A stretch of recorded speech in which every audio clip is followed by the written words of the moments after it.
everyone, welcome back to my channel. So today I'm trying a couple of different things. So I'm using the selfie cam on my phone. I just want to see if it makes a difference as far as the resolution, because I feel like there's some resolution issues when I upload my video, so it might look a little different. But this is also another kind of more personal video, personal but also highlighting some things that are very interesting when it comes, interesting, but also very sad when it comes to chronic illness. And I have touched on this subject before. As many of you know, my nephew had leukemia a few years ago. He went through treatment. He is doing well right now. Knock on wood, he seems to be doing fine. And one of the things that I mentioned was that as chronically ill people, we're sick all the time. Many of us have been sick for many, many years, some people for decades. And it is bound to, someone else is bound to get sick during the extended time that we are ill. Because it's just such a long, long time that, someone else is going to end up sick or someone's going to end up hospitalized. My mom was hospitalized over the summer. I think it was over the summer. So it's bound to happen because, we're sick all the time and life goes on with everyone else. And so I talked about that a little bit when in the video about my nephew and just how it was a new experience because he was kind of the first one during my since me getting diagnosed, he's the first one to have something really serious. Someone close to me that has had a very serious illness. But it looks like now there is someone else. And that person is my brother. So I was talking to my mom. I heard my mom talking to him on the phone the other day, and just by what I could hear from the conversation, it sounded a little bit weird, like something was going on. And so we talked after she got off the phone. I asked her, how's he doing? How's everything going? And she said, he's went to the doctor because he's been having pain in his hands. And he was complaining about that since last summer as well. He was having issues with his hands. His hands were hurting and they were locking up. So he'd get up in the morning and he felt like he couldn't open his hands, and so his hands were locking up, and I'm guessing that it has continued to get worse. I didn't really hear much after that, but my guess is that it continued to get worse, and he decided that it was probably time to see a doctor and ask them what he could do about it. My brother is a few years older than me. I believe he's 42, so he's not very old, and he's arthritis, I guess it can hit some people maybe younger, but it was kind of weird to me because he doesn't work with his hands. Like, he doesn't have like a really manual labor type of job, so it struck me as kind of odd, but I didn't really think much of it. I didn't hear him talk about it after what he mentioned to us over the summer and until now. And so I guess the doctors, I think they did some blood work, I don't know, but based on what he was telling them, they decided to refer him to a rheumatologist because they are suspecting possibly rheumatoid arthritis. For those of you that don't know what rheumatoid arthritis is, I don't know much about it. I've heard of it. Obviously rheumatology is sort of the that was kind of the dead giveaway for me. I was like, it's an autoimmune illness because rheumatologists treat autoimmune illnesses. And so basically rheumatoid arthritis, it's not like regular arthritis. So it's not like the arthritis that, older people get, where it's like wear and tear, old age. It is actually an autoimmune illness. So your own immune system starts attacking your joints, causing pain and arthritis. Or arthritic symptoms, and I did Google it a little bit more because I wasn't too familiar with it. I knew the basics, but it can also attack your organs. So it's not just um, a joint illness. It can actually go after your organs. It seems almost very similar to lupus in that way. And lupus is also an autoimmune illness. So, right away when she told me that they were going to refer him to a rheumatologist, that, kind of left me with this feeling of dread. Like, that doesn't sound good to me. Um, and I think he's waiting for some blood work. I don't know if they ran more blood work and he's waiting for the results, or if they are going to run more blood work. I think they are waiting for the results, and then he's going to see a rheumatologist. Um,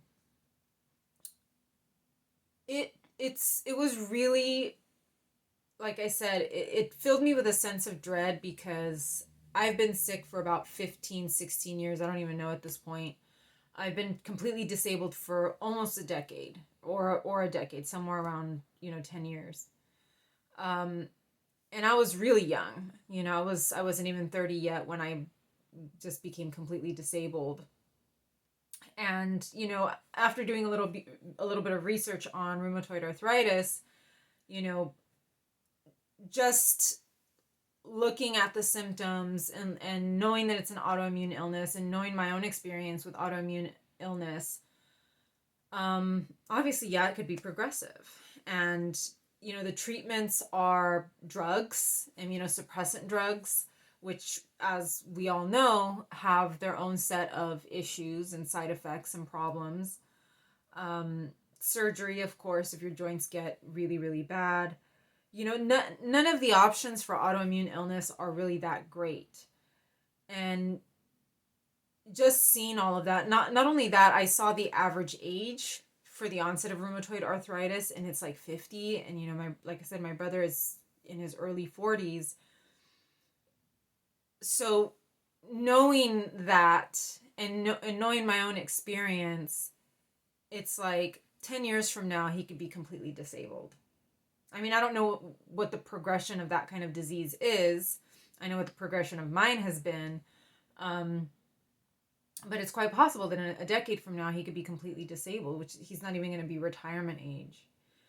So it was really sad. It was sad to me. It was, it upsets you for your sibling or your family member, because I'm already there. I already know what the future is looking like.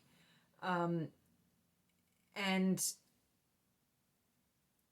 I remember saying many years ago, even though I have a very complicated relationship with my family, my parents in particular, I feel like if my illness would have happened to them, they would not have dealt with it as well as I have. Like, I am almost grateful that it happened to me, because I was able to cope with it. And I was able to learn how to cope with it much better than they did. I mean, they couldn't even cope with my nephew's illness. I mean, they completely fell apart and had such a difficult time dealing with that. And it wasn't even their son. I mean, it's their grandson, but it wasn't even their son. So I often say that to myself, like, I'm glad that it happened to me and not to anyone else, but now it's happening to someone else, and it's like, I don't know how he's going to cope with it. He obviously had to go through the illness of his son. He's the parent of the child that I'm talking about, that had leukemia. Which brings me to my next point. And obviously, there's got to be a genetic component if now there's two of us that are dealing with an autoimmune condition. Obviously, genetics, I mean, has to have something to do with it. There's no question about it at this point. But stress seems to be a trigger in our family for everything, for all kinds of things. My sister has IBS. When she stresses out, she gets a flare up. I've noticed the direct correlation between stress and the onset of new symptoms for me, or a flare up of existing symptoms. So, I know that has been something that I have noticed clearly. And now with my brother, he just went through this 3-year period of his son going through chemotherapy, I know he's been having stress at work. He wants to change. He needs a change. He wants to find a different job, but it's difficult because he doesn't have a degree.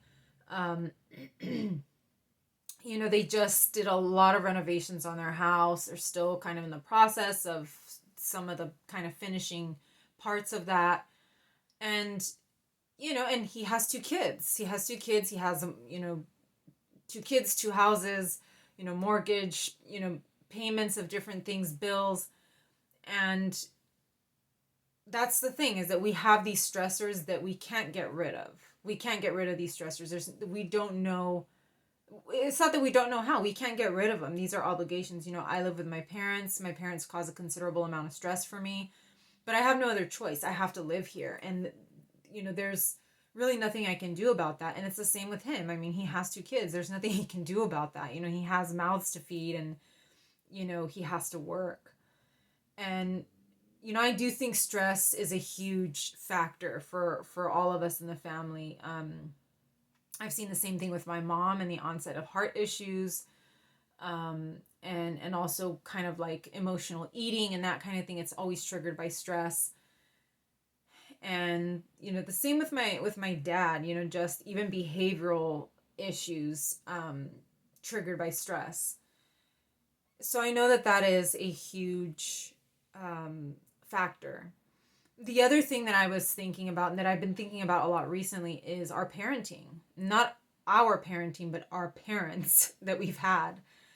And sort of the way that we were raised. I don't want to get too much in detail into it right now, because it is sort of a more personal issue. I may talk about it one day, but we didn't have the best parents. I can't lie about that. We didn't have the best parents, and our parents were very ignorant, especially when it came to health.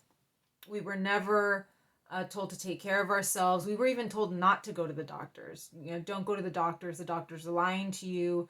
They're just trying to take your money, which, now looking back, it made absolutely no sense. We had, medical insurance. We weren't paying out of pocket for our doctors. But, we have this distrust that our parents kind of planted in our heads, because they just didn't want us to go to the doctor. I mean, I don't even know the logic behind that. It just makes absolutely no sense. So there is a level of neglect.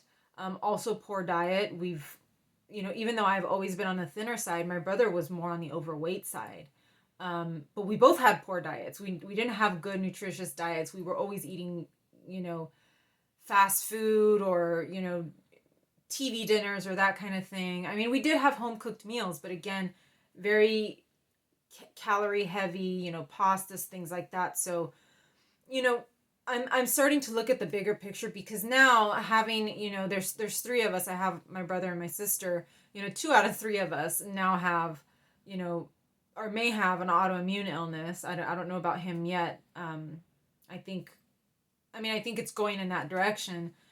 But my sister also has stress related, digestive problems. So, all of these things, and I have seen, a few articles here and there online that do suggest that poor parenting or abusive parenting can trigger illnesses later in life. And I honestly do believe that that can be the case. Obviously for me, I do think my issues were more environmental, with the whole Lyme disease thing, but that doesn't mean that the stressors that occurred in my life didn't play a role. I actually feel like they played a bigger role than the initial tick bite or whatever it is that happened. I do think that just the massive amount of stress that I had from my family and from, work and all of that, continued to make my health unravel. And, my family didn't cause my illness, but they definitely haven't helped it. And now that I see my brother, it's like, well, we both had a very similar upbringing, because we're closer in age than with my sister. My sister came almost a decade after I did. So we kind of had more similar upbringing. I think once my sister came along, my parents were a lot more lax and more relaxed about it. But I mean, it doesn't mean that isn't suffering the consequences herself. So, I it hurts me for him because he has all these other things, all these obligations. I fortunately do not. I've never had kids. I don't have really any major bills. I don't have a mortgage. I don't really have anything, which is, I mean, it's sad on the one hand, but on the other hand, it has given me more freedom to to use my money as I please. But it really worries me for him. And this is something else that I also spoke about in the other video of my nephew, is that I don't take any comfort from someone else being sick. um, Obviously, from someone having cancer, that's a horrible thing, but even someone else having an autoimmune illness, knowing what I've been through, there is no comfort. There is no comfort in saying, oh, well, now two of us have it and now we can sort of relate to each other. It's like, no, we can't, because he's got more on his plate than I do, and it's obviously going to impact him more. I mean, it impacts everybody negatively, even though I don't have those obligations. But, right now he's just at the beginning. And once you get to a point where you start losing function, and when you start losing the ability to do things, that's when it really gets to you. And of course, there are also gender differences. He's a guy, he's going to deal with it very differently than I would, because of society's expectations and things like that. Um, so I take no comfort in it. My thing right now is, what is going to be the long-term disability? He's right at the beginning. It's going to be more challenging for him to modify diet, because I think that probably will be, first line of defense is modify your diet, eliminate inflammatory things like, alcohol, or, like pasta, bread, that kind of thing. But he also works. He works a lot. And it's difficult for people who work full time and have children and have obligations to eat healthy and to really manage a condition that can become all encompassing, which is how I feel with mine. It dominates every hour of my day.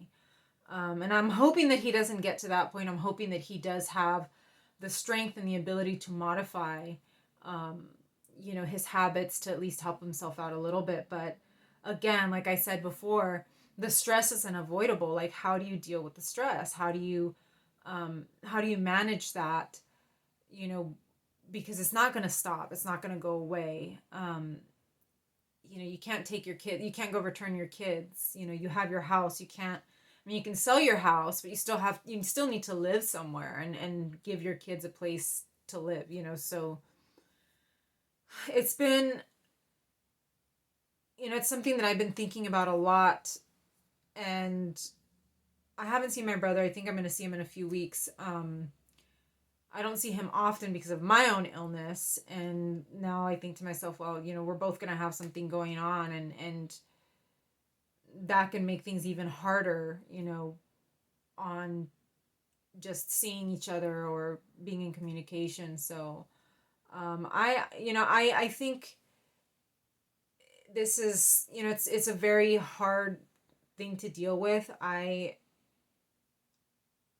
dread knowing what could come or what is to come.